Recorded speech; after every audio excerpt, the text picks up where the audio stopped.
되는 오피스텔은 어떻게 사야 될까요? 우리나라에서 제일 비싼 데가 어디죠? 제가 하나 자료화면 보내드릴게요. 이거 사면 됩니다. 사실 지금 강남보다 더 비싼 데가 잠실의 시그니에 평당 2억이래요. 제가 얼마 전에 조사했을 때가 1억 9천에서 2억 2천 정도 하고요. 제가 지금 방금 보여드렸던 이게 2등, 3등 정도밖에 안 돼요. 그러니까 지금 그냥 서울에서 웬만큼 진짜 프리미엄급으로 나오는 오피스텔들은 평당 1억은 기본 넘고요. 얘네들이 정말 멋지게 들어오거든요. 정재계 인사라든가 이런 사람들을 겨냥해가지고 또 이게 서비스가 보안 서비스부터 해가지고 정말 장난 아니에요. 그런 데 사면 되는데 아마 세비티님이 묻는 의도는 투자금이 좀 작으면서 그 다음에 이 작은 금액으로 수익률이 좀 극대화되거나 시세 차익이 날 수 있는 거 말하는 거죠. 그러면 일단은 제가 이거를 질문을 좀 드려볼게요. 이게 과연 오피스텔일까요? 아파트일까요? 이거 찾으면 돼요. 이거는 오피스텔일까요? 아파트일까요? 네, 이거 오피스텔. 맞아요. 이거는 오피스형 오피스텔이에요. 네, 오피스형. 네. 오피스형. 네. 그래서 여기는 신축이고요. 너무 좋죠, 상품성이 그래도. 네, 제가 좀 좋은 걸로 갖고 왔어요. 그러면은 하나 더 맞춰보세요. 얘는 아파트일까요? 오피스텔일까요? 이건 아파트 같아요. 아, 오피스텔입니다. 우와. 네, 이거는 지금 16편, 전용 16평이에요. 이거는 청라에 있는 에일리네튼이라고 해가지고, 지금 보시면 여기서 지금 포인트 되는 게 거실창이 있죠? 그리고 뒤에 보시면 여기 주방에 창문이 있죠? 과거의 오피스텔 같은 경우에는 이렇게 창문이 없었어요. 왜냐면 복도식으로 해가지고 이 창문을 뚫을 수가 없었거든요. 근데 지금 오피스텔 나오는 것들은 타워형으로 짓습니다. 그러면서 저렇게 창문을 빼죠. 그러면은 맞통풍이 되면 아파트랑 뭐가 얘가 지금 거의 세대수가 800몇 세대예요. 그러니까 또 뭐가 있냐면 오피스텔 우리가 갖고 있는 편견 중에 관리비가 많이 나온다 이런 거 있거든요. 그게 세대수가 너무 작거나 그럴 경우에는 관리비가 많이 나오겠죠. 근데 지금 800세대면 괜찮지 않아요? 이게 16평인데 구조도 또 잘 빼가지고 16평스럽지 않게 되어 있죠. 네. 그래서 이런 것들은 오피스텔이라는 거. 자, 또 맞춰보세요. 이거는 오피스텔일까요? 아파트일까요? 아파트. 땡! 네. 지금 많이, 이거, 아파트를 정말 많이 보셨던 세비티님도 이렇게 틀리시고 계시네요. 네. 너무 아파트랑 똑같은 것 같아요. 네. 정말. 괜찮죠. 네. 이거는 지금 고층 뷰가도 잘 나오거든요. 이거는 지금 안양 범계역에 있는 힐스테이트 모비우스라고 하는 오피스텔이고요. 전용 18평 되는 거예요. 얘 같은 경우에는 초역세권에 뭐 롯데백화점이 바로 앞에 있어요. 4호선 초역세권에 롯데백화점이 있고 뉴코아 있고 이도 너무 괜찮죠. 그러니까 전용 18평 정도 되면 신혼부부도 2인 가구 충분히 거주할 수 있겠죠. 거기에다가 아까 상품성은 힐스테이트. 그러니까 이런 곳은 또 옵션도 이미 오피스텔은 다 해주거든요. 그러니까 내가 처음에 결혼을 할 거야. 혼수 가구. 그런 것들을 굳이 내가 할 필요가 없이 그냥 들어가는 거예요. TV라든가 조금만 사가지고 들어가도 되니까 그 비용을 그냥 여기서 거주하면서 산다라는 개념도 있고요. 지금 창문 같은 경우에도 주방에도 또 창문이 또 있어요. 그러니까는 또 통풍도 잘 되고 화장실도 너무 고급스럽게 잘 지어놔서 이런 것들은 놀라지 마세요. 평당가가 아파트를 뛰어넘었습니다. 근데 이런 게 경기 수도권에서는 인천 포함해가지고 지금 전용 18평이라고 하더라도 아파트를 뛰어넘는 게 많죠. 평당가. 네, 대단한 거죠. 자, 그럼 다 틀리고 있어요, 지금? 자, 이거는 아파트일까요? 오피스텔일까요? 진짜 이건 아파트예요. 진짜예요? 코치님들 어떠세요? 이게 지금 아파트일까요? 오피스텔일까요? 아마 여기 살고 계신 분도 계실걸? 이것도 아파트입니다. 구조가 그냥 아파트랑 똑같은 것 같아요. 이게 동탄 린스트라고했어요. 근데 이것도 오피스텔이에요. 전용 25평. 그러니까 우리가 흔히 아파트에서 얘기하는 25평 아파트. 제가 또 포인트로 창문까지 이렇게 또 보여주고 있잖아요. 창문도 나져 있고, 또 주방에서 이렇게 들어오는 것도 지금 복도 쫙 해가지고, 나중에 거실을 보시면 개방감이 또 크게 있거든요. 또 여기는 호수공원이 이렇게 되어 있어요. 뷰가 호수공원 뷰가 있어요. 그런 거는 가격이 거의 뭐 10억대까지도 하죠. 평당가도 그냥 아파트에 준하게끔 가기도 하고. 그러니까 이런 곳에 지금 아까 전에는 18평은 그 신혼부부들이 산다 그랬죠. 여기는 어떤 대상이 살까요? 자녀가 있는 그런 가족들이 살 것 같아요. 저 같은 경우에도 애가 2명 있고 5세 2명이 있는데 전 충분히 살 것 같거든요. 제가 임장을 했을 때에도 야 여기 우리 살겠다. 물론 조금 좁긴 하지만 아이들 키우게 되면 짐이 많았으면 좋긴 하지만 충분히 좀 어린 자녀분들은 할 수 있고 실제로 임장 갔을 때에도 그렇게 살고 계시더라고요. 바로 내려가면 상가가 엄청 잘 돼 있고 옛날에 우리가 생각했었던 오피스텔은 중심 상업 지역에 술 먹고 유흥가 있고 이런데 그 1층으로 내려가면 담배 피고 있고 막 그러잖아요. 그런 유흥가랑 붙어 있는 곳이 아니라 아파트랑 함께 붙어 있어요. 그래서 확성도 매우 좋은 거죠. 당연히 아파트랑 붙어 있으니까 옆에 상권은 좋고 학교도 뭐 도보로 한 분 이내로 있겠죠. 뭐 주변에 학원가도 있고 병원도 있고요. 그러니까 이런 데는 거주 만족도가 매우 높아서 실수요자들도 좋다 볼 수 있죠. 자, 마지막에 이거 맞추셔야 돼요. 자, 보세요. 오피스텔. 이건 맞추셨어. 나 오히려 이거 못 맞출 줄 알았는데 이거는 오피스텔 맞아요. 원흥역 푸르지오라고 해가지고 이건 제가 일부러 확대를 좀 해왔어요. 좀 크게 보이려고. 근데 이거보다는 실제로 좀 작은데 지금 보시면은 완전 딱 튀어가지고 아파트 같잖아요. 제 주변에 한번 보여줬더니 야 이거는 아파트 아니야 라고 하더라고요. 그만큼 지금 상품성이 매우 좋게 나온다. 이것도 마찬가지로 바로 그냥 밑으로 내려온 원익이 있어요. 지금 제가 이걸 왜 보여드리냐면 아까 전에 물어보셨죠. 돈이 되는 오피스텔은 뭘까요? 물론 제가 생각하는 돈이 되는 오피스텔은 저는 오피스텔을 아파트랑 거의 비슷하게 봐요. 그렇게 찾았어요. 제가 아파트를 계속 그 전국 조사를 하다 보니까는 뭐야 아파트 조사하다 보니까 자꾸 이 오피스텔이 껴있는 거예요. 근데 얘가 시세가 아파트 다음으로 가는 게 아니라 왜 같이 가지? 이런 느낌을 보이는 거죠. 우리가 흔히 생각하는 아파트가 다 오르고 나서 아파트의 대체제다라고 생각을 하잖아요. 근데 전혀 그런 모습이 안 보이는 거예요. 그래서 아까 전 제가 포인트로 얘기했던 게 오피스형 오피스텔은 다르게 가요. 근데 그러니까 아파트스러운 오피스텔은 그렇게 가지 않아요. 제가 하나 보여드릴게요. 여기 보시면 올해 전국 규모별 오피스텔 매매가격 지수예요. 여기 같은 경우가 한국부동산원에서 여러분들도 아마 이거 부동산원에 들어가 보시면 이 그래프를 볼 수가 있는데 지금 여기 보라 색깔이 25평을 초과하는 그러니까 25평이에요. 제가 거의 25평 아파트가 멀뚱하게 지금 매매가격 지수가 높은 걸 볼 수가 있죠. 그리고 지금 12평 이하, 40제곱미터 이하는 12평 이하거든요. 우리가 아까 말씀드렸던 오피스형, 원룸형 오피스텔 이런 것들은 지금 가격 지수를 보시면 좀 낮은 걸 볼 수 있죠.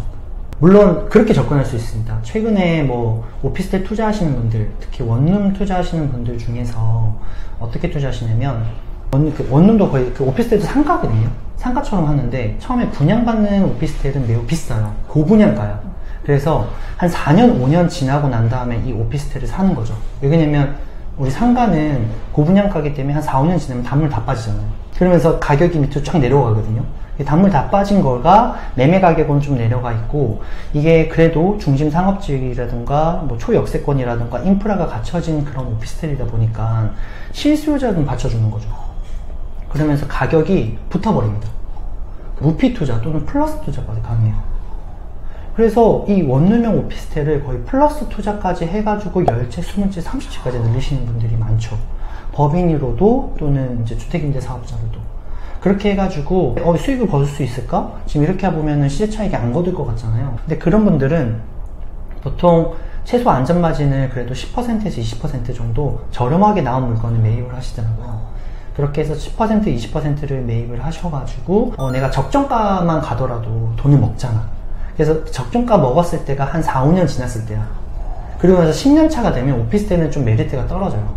특히 이런 아파트형 오피스텔이 아니라 그 오피스형 오피스텔은 약간 그 빌딩 같이 이렇게 지어가지고 그런 데 되어 있거든요. 그런 데는 재건축할 가능성이 없죠. 그러다 보니까 한 10년 지나야 되면 단가 상각이 많이 이루어져요. 그래서 그거를 파냐? 안 팔아요. 어떻게 하냐면 월세로 전환을 합니다. 한 20개 가지고 있었던 거를 10개를 팔아버리고 10개는 그 팔았던 돈으로 여기는 월세로 전환하는 경우도 있더라고요.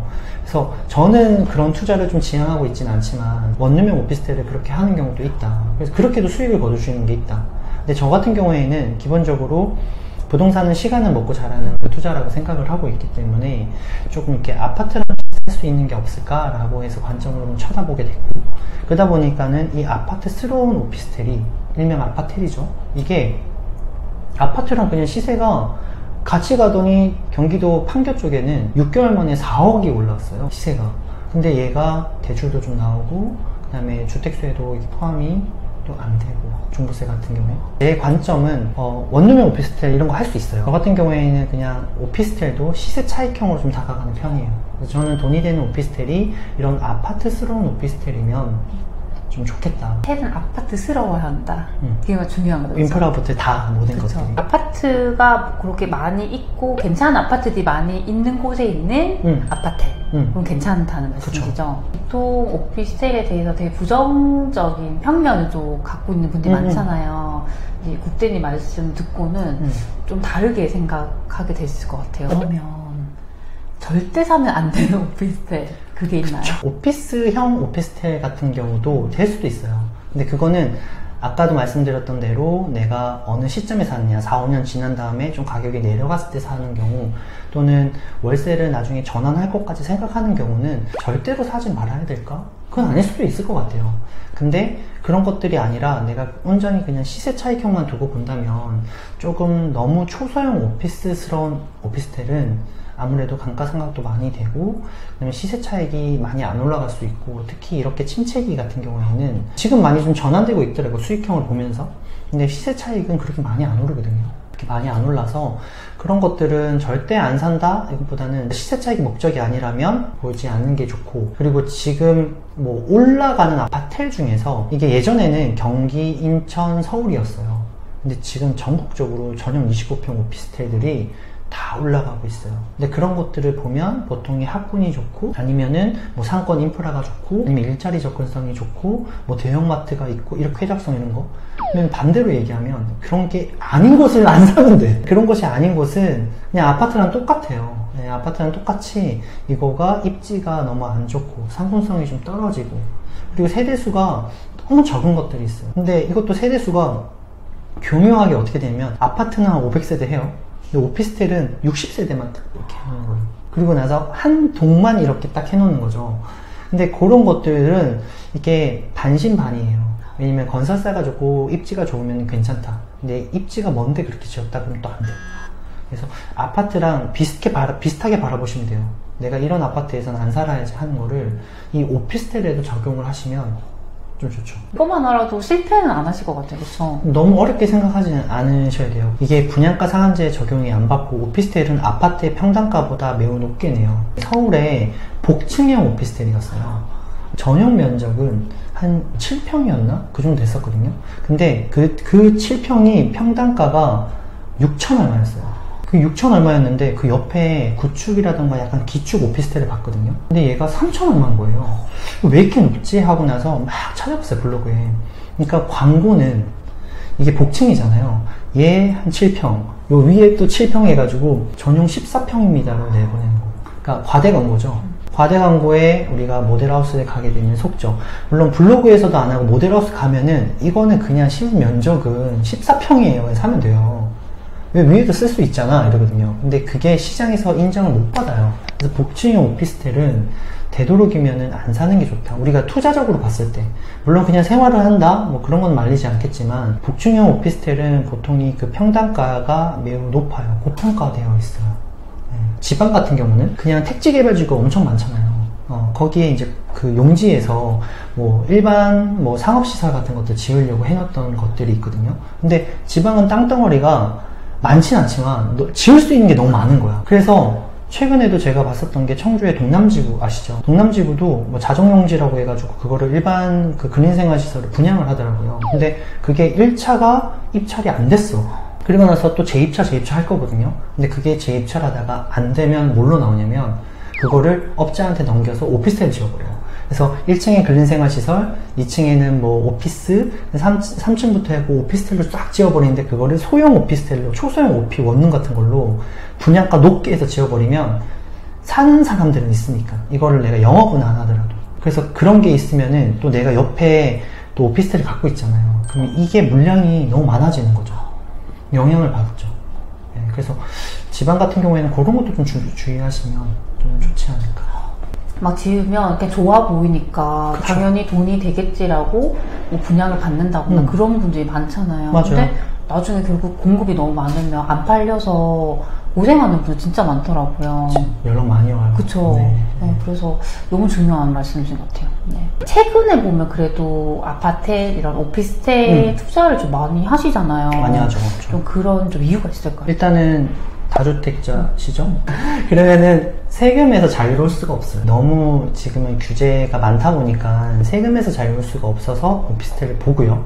그 다음에 또 다주택자분들한테는 대출도 잘 안 해줘.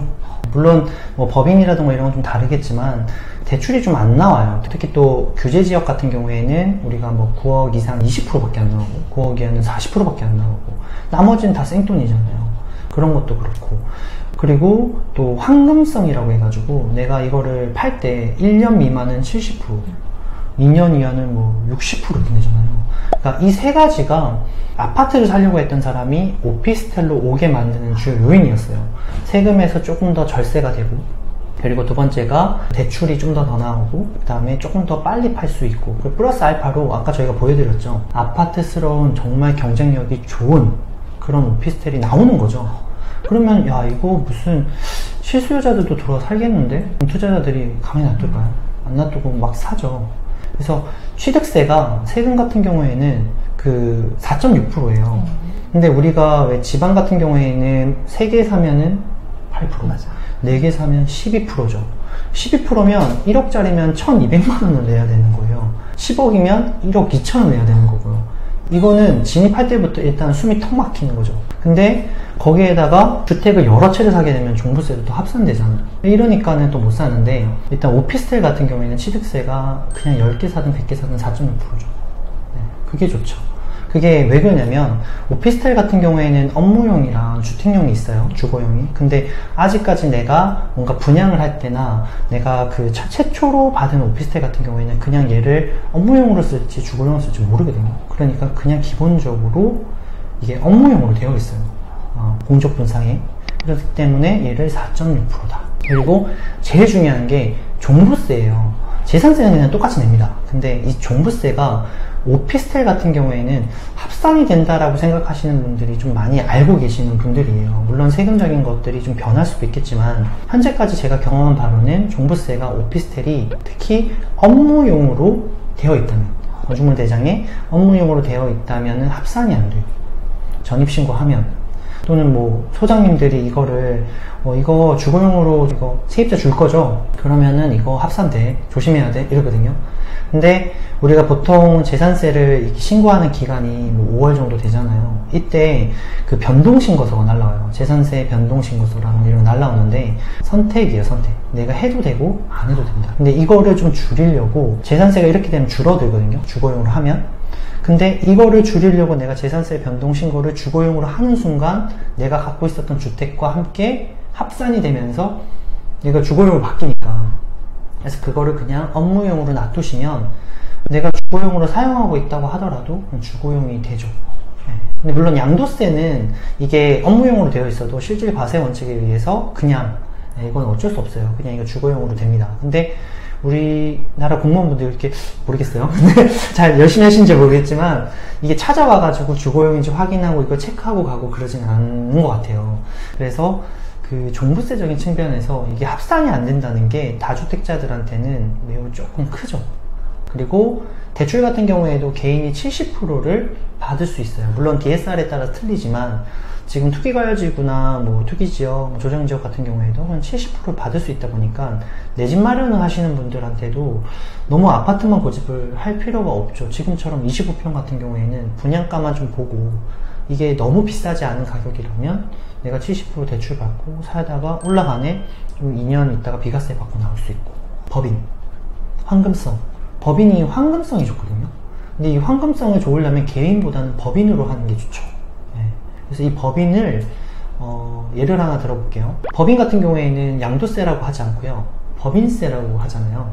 법인세라고 하는데 2억 이하 같은 경우에는 10%의 법인세를 냅니다. 근데 2억에서 200억 너무 크죠? 200억까지는 20%예요. 근데 거기에 주택을 하게 되면 플러스 중과가 붙어갖고 최대가 40% 내야 돼요.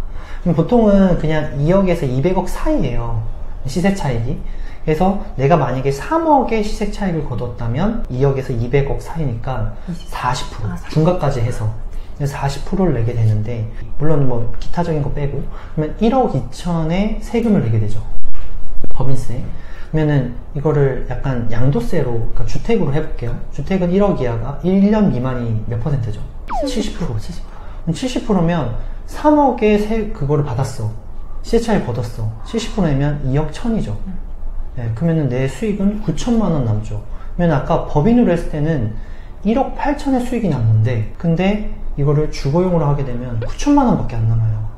근데 거기서 그것보다 더 중요한 게 있어요. 법인은 1년 이내에 팔 수 있다. 단기간 2개월 이내에, 3개월 이내에 팔 수 있다. 우리가 투자자의 그런 니즈가 뭐냐면, 수익도 수익인데 빨리 팔고 빨리 나오고 싶잖아. 내 돈이 오래 묶인 거 싫잖아요. 그러다 보니까는 법인으로 이렇게 많이 하는 경우가 많죠. 거기다가 아까 얘기했던 상품성이 좋다면 이런 장점들이 어우러져서 결국에는 이렇게 아파트스러운 오피스텔로 사람들 수요가 몰리고, 거기다가 실수요자들까지 내가 여기 거주하는데 뭐 전혀 불편함이 없어. 뭐 바로 앞에 마트도 좋고, 그 다음에 인프라도 좋고, 아이들 키우기도 그렇게 나쁘지 않고, 어느 정도 내가 34평 가기 전까지는 괜찮네 라고 하니까 실수요자도 있고 투자자도 있으니까 이게 정상적으로 좋은 그런 환경이 되는 거예요. 이런 오피스텔들은 최근에 많이들 사고, 또 매도를 좀 안 하는 편이긴 하죠. 그래서 이런 오피스텔이 장점도 너무나 많고, 물론 뭐 단점들도 있겠지만 단점들도 있어요. 왜냐면 법인으로 했을 때는 이게 세입자를 낼 때 잘 안 되기도 하고, 그 다음에 대출 같은 경우에도 개인의 DSR에 따라서 무조건 틀려서 단점이 있겠지만, 그래도 조금 이런 틈새에서 좀 다주택자들이 숨통이 튈 수도 있는 그런 거여서 급증하지 않았나. 지금 보통은 아파트만 많이 보시고, 이제 아파트를 더 사고 싶은데 가장 먼저 맞닥뜨리게 되는 게 취득세 중과잖아요. 그쵸, 그래서 돈이 있음에도 불구하고 못하고 고민하시는 분이 많더라고요. 근데 아파트, 오피스텔은 확실히 그런 세금적인 부분이나 대출이나 이렇게 메리트가 있으니까 그쵸. 그쪽으로 이렇게 니즈가 계속 흘러가는 것 같아요. 그쵸? 아직까지도 뭐 침체다 하지만 아파트 같은 경우에는 다주택자분들이 좀 돌파구를 찾는 곳이기도 해요. 네, 어쩔 수 없이 지금 뭐 서울에서는 지식산업센터라든가 그런 것도 많이 하는 이유도 결국에는 주택에서 막혔던 부분들을 해소하려고 하는 거잖아요. 그런 거랑 비슷한 맥락이지 않을까. 네. 마지막으로 저희 소치님들께 네, 해주실 말씀 있으면 좀 해주시면 좋을 것 같아요. 이게 오피스텔도 제가 말씀을 드렸지만 이게 뭐 절대적이진 않아요. 그래서 여러분들이 손품 발품 팔아야지만 그 물건에 따라서 정말 이게 좋은지 아니면 나쁜지를 판단할 수가 있잖아요. 그래서 자기 상황에 맞게끔 면밀히 봐야 되고, 지금 침체다 보니까는 사실 부동산 시장이 그렇게 좋지는 못해요. 우리가 느끼고 있잖아요, 피부로. 저 같은 경우도 제가 투자했던 물건들이 어느 정도 이렇게 조정을 받고 있거든요. 근데 결국에는 이게 영원히 하락할까? 과연? 그러면은 영원히 상승할까도 없어요. 그리고 영원히 하락할 것도 없고, 결국에는 우리가 어느 올라갈 타이밍에 또 잘 매수하고 잘 판다면은 그거에 대해서 내 재산을 조금 더 늘려갈 수가 있잖아요. 그래서 지금 침체 시기에 오히려 저는 대비하고 준비하는 것, 지역 분석도 좀 더 하고, 이런 틈새 시장인 오피스텔도 좀 더, 뭐 다른 소액이라든가 이런 것들도 면밀히 지방도 좀 많이 돌아다니시고 한다면 조금 더 장이 좋아졌을 때, 그때 우리가 이제 바로 살 수가 있겠죠. 근데 그때 준비 꼭 안 됐던 사람들이 강의 들으러 오고요. 그때 준비 안 됐던 사람들이 막 1:1 컨설팅 물어보고요. 네, 지금 다 준비해 놓으시고 그때 사야죠. 네, 늦잖아요 이미. 그래서 여러분들도, 소치님들도 미리미리 준비해 놓으시기를 바라겠습니다. 네, 마지막까지 너무 좋은 말씀 감사드립니다. 그럼 다음 시간에 만나요. 네, 안녕. 안녕.